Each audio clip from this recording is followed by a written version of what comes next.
सणासुदीच्या काळामध्ये अन्न औषध प्रशासनानं भेसळयुक्त पदार्थांवर लक्ष ठेवावं याबाबत मनसेनं आंदोलनाचा इशारा दिला असता अन्न औषध प्रशासन खडबडून जागं झालंय.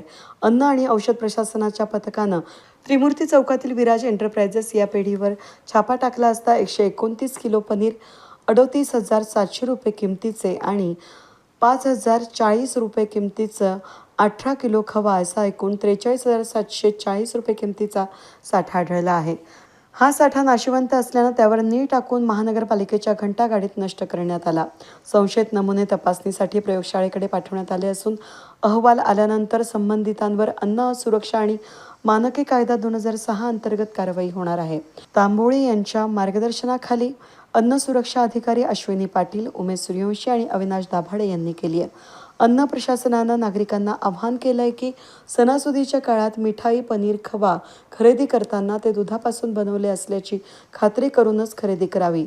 त्याचबरोबर भेसळयुक्त पदार्थांची माहिती मिळाल्यास त्वरित टोल फ्री क्रमांक 1800 22 23 65 यावर कळवावं असं आवाहन करण्यात आलं आहे.